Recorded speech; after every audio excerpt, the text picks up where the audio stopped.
Salut, c'est Lilon pour la chaîne Moto 63. Aujourd'hui on se retrouve pour le projet Super Motard, montage d'un Super Motard niveau 2. Alors aujourd'hui on va parler de quoi dans cette vidéo? De toute façon c'est marqué dans le titre, on va parler de la méthode dite méthode conventionnelle pour adapter des jantes Super Motard d'une autre marque sur votre moto en fabriquant des entretoises. Pourquoi je vous dis première méthode? Tout simplement c'est parce que dans le prochain épisode je vous expliquerai deux autres façons pour adapter des jantes d'une autre marque sur votre moto. Comme ça vous permettra de pouvoir appréhender toutes les possibilités pour adapter vos jantes. Ce que je vous propose de faire, c'est de commencer par la théorie. Je vous ai dessiné un petit schéma. Bon, je ne suis pas un grand dessinateur, mais ça fera l'affaire du moyeu. De toute façon, je vous l'expliquerai après. Je vais zoomer dessus, vous allez tout comprendre. Vous allez sûrement me demander, qu'est-ce que c'est que ces jantes? Eh bien, c'est des jantes que j'ai rayonnées pour un ami et je me suis dit que pour faire un tuto, ça serait très bien d'avoir ces jantes comme exemple. Et ça ne sera pas les jantes qui seront sur la 250 TM, vous les verrez dans le prochain épisode. Je vais donc vous expliquer très rapidement le schéma que je vous ai fait. En orange, c'est le moyeu. En rouge, c'est les entretoises, donc l'entretoise à l'intérieur, l'entretoise sur le côté. En noir, c'est les roulements. En rose, c'est votre axe qui passe à l'intérieur du moyeu et donc qui passe à l'intérieur de vos deux fourches qui sont en violette. Et bleu, c'est les cache-poussières qu'il y a par-dessus les roulements, appelés des fois joint-spi. Donc ce n'est ni plus ni moins qu'un schéma du moyeu qui se trouve ici. Donc ici, roulement, roulement. Quand on met par-dessus cache-poussière joint-spi, donc cache-poussière joint-spi, à l'intérieur ici, vous avez l'entretoise qui se trouve ici, l'axe qui est sur votre fourche, les deux fourches qui sont sur le côté. Et vous avez le moyeu en orange qui est fait en orange juste ici. Donc normalement, il est assez compréhensible mon schéma. Donc si vous êtes venu sur cette vidéo, ce n'est pas par hasard, c'est pour adapter vos jantes sur votre moto. Pour les adapter, il va falloir changer les roulements et fabriquer des entretoises. Alors tout d'abord, je vais vous apprendre à prendre les cotes pour voir quel roulement dont vous avez besoin. Pour pouvoir changer les roulements, il y a beaucoup de tutos sur internet. Si je ne l'ai pas fait, je vais le faire très prochainement, ne vous inquiétez pas, sinon sur internet, il y a une grosse base de données à ce niveau. Bon, pour la prise de cote, on va commencer par quoi? On va commencer par l'intérieur du roulement qui se situe donc juste ici. Comment ça va se passer? Vous allez prendre votre axe. L'axe, c'est ce qui passe à l'intérieur de vos roulements et qui se trouve coincé dans les fourches. Donc vous allez aller prendre votre axe, hop, vous allez prendre votre pied à coulisse, hop, vous allez mesurer. Pour la vidéo, nous, on va dire que l'axe fait 26 mm. Donc votre roulement d'intérieur, il devra faire 26 mm. Vous notez ça sur un petit papier. Donc là maintenant, il va falloir mesurer l'extérieur. Donc pour l'extérieur, c'est très simple. Donc l'extérieur, c'est ici sur mon dessin. Et ici, sur la jante. Vous allez prendre votre pied à coulisse. Vous allez l'ouvrir au maximum. Nous, pour la vidéo, on va dire que c'est 45. Donc jusqu'à là, si vous avez tout bien compris, l'intérieur, ce sera 26 mm. Et l'extérieur 45 mm. Et vous allez me dire, mais Lilro, pour la largeur, comment on fait? Et bien pour la largeur, on s'en fout un peu.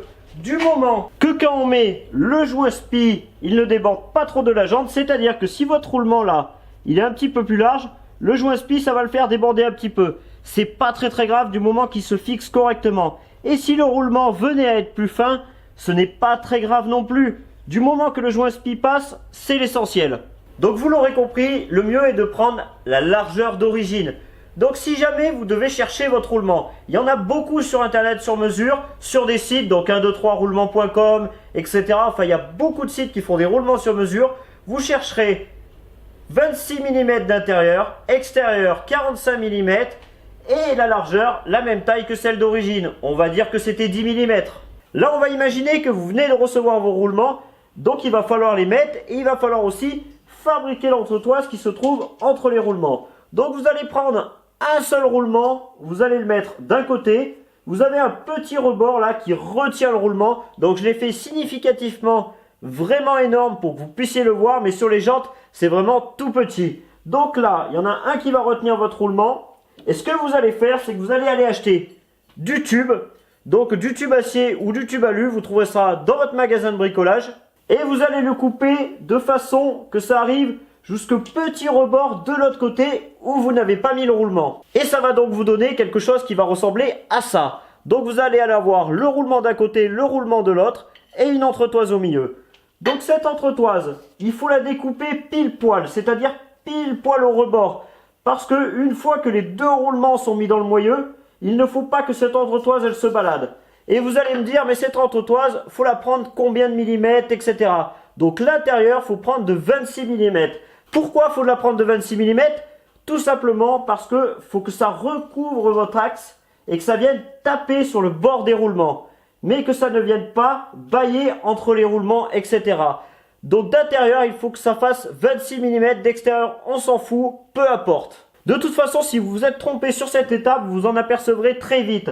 Parce que tout simplement, cette entretoise, elle va flotter quand les deux roulements seront bien serrés. Et vous allez me dire, mais à quoi elle sert cette entretoise? Eh bien c'est tout simple. Les deux entretoises qui sont ici, que je vous expliquerai tout à l'heure comment les fabriquer, et vos fourches ici, ça va pousser. Ça va donc pousser sur l'intérieur de vos roulements, et cette entretoise, elle va maintenir un peu cet équilibre.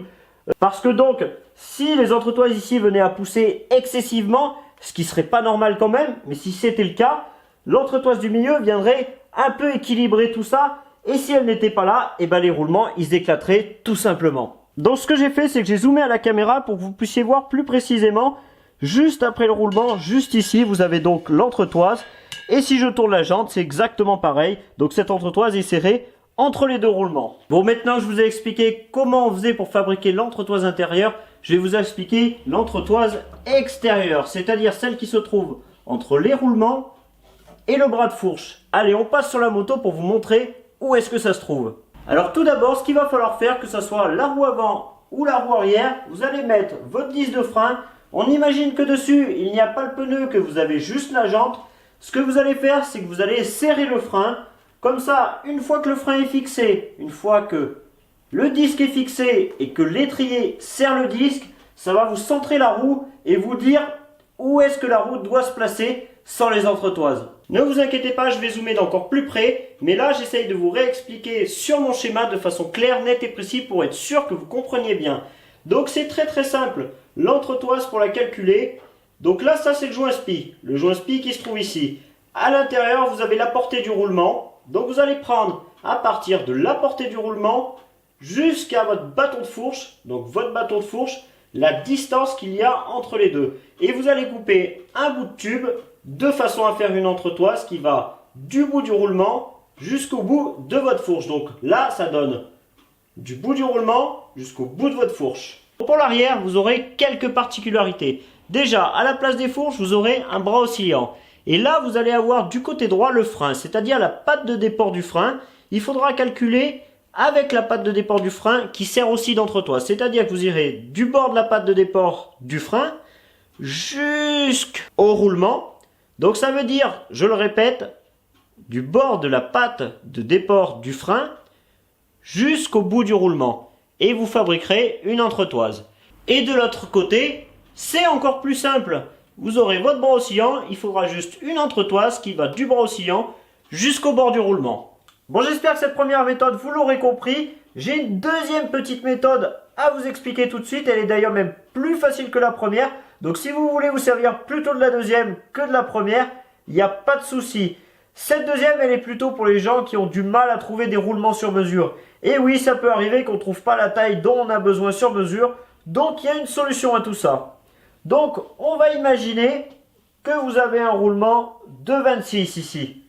Mais que votre axe, il fait 24. Vous avez donc 2 mm entre les deux. Et bien c'est très simple, vous allez faire une entretoise entre les deux. Mais je vais vous faire voir comment est faite l'entretoise. Et je vous donnerai le point négatif juste après. Ce qu'il y a de pas mal dans ce système, c'est que vous n'aurez pas besoin donc de remplacer les roulements. Vous laisserez ceux que vous avez sur la roue d'origine. Et l'entretoise qui est à l'intérieur, vous n'aurez pas besoin de la refaire. Mais par contre, vous allez devoir faire une entretoise très spéciale. Et cette entretoise, il n'y a qu'un tourneur qui sera capable de la faire. Vous ne pourrez pas la faire vous-même. Achetez un morceau de tube et coupez le morceau de tube. Il va falloir faire ça par un tourneur et prendre des mesures très précises. Donc, imaginons que votre axe, comme je vous ai dit, il fasse 24. Et que vos roulements, donc, il fasse 28. Entre l'axe et les roulements, vous aurez donc 2 mm. Donc, si vous veniez mettre votre axe, il ferait comme ça au milieu des roulements. Donc, ce n'est pas du tout bon. Vous allez rouler avec une roue qui fait comme ça va pas du tout aller. Alors ce qu'il va falloir faire, c'est faire une entretoise qui va entre l'axe et le roulement. Donc c'est très simple. Vous allez faire 2 mm sur une distance de la largeur de votre roulement. Ce que je vais faire, ce qui va être plus simple, c'est vous montrer une entretoise de ce type. Donc là, voilà cette entretoise très spéciale dont je vous parle. Donc c'est très simple. Là, c'est ce qui va venir en butée de votre roulement. Et ça, c'est ce qui va venir en butée de votre fourche ou de votre bras oscillant. C'est ce que je vous ai appris à calculer tout à l'heure. Et cette partie ici, c'est ce qu'il y a entre votre roulement et votre axe. Mesurer cette distance, je vous ai fait voir tout à l'heure. Mais pour mesurer celle-là, c'est très simple. Vous prenez la largeur de votre roulement et même un petit peu plus. Et voilà, tout simplement. Donc ce que je vous conseille de faire, c'est un tourneur, vous lui donnez exactement la bonne dimension de là jusqu'à là. Et le reste ici, vous laissez une longueur un peu plus longue et c'est vous qui recoupez. Et comme ça, votre entretoise passe parfaitement. Cet épisode touche à sa fin, j'espère qu'il vous aura plu et qu'il aura pu être utile. Alors c'est vrai, il n'y a pas eu beaucoup de pratique. Pourquoi? Parce que de toute façon l'épisode aurait été très long et très ennuyé et en plus ça vous aurait pas apporté beaucoup plus d'informations ni beaucoup plus d'astuces. Vous ne seriez pas arrivé à faire mieux les choses si je vous avais montré en pratique. Donc normalement avec cette théorie et les deux façons, vous êtes déjà bien en forme pour pouvoir adapter vos jantes. Dans le prochain épisode sur la 250 TM, je vous montrerai 2 autres façons et normalement avec ces 2 épisodes, vous êtes paré à toute éventualité pour adapter vos jantes Supermotard. Vous serez le maître de l'adaptation des jantes Supermotard. Allez, salut, on se retrouve au prochain épisode du projet Supermotard.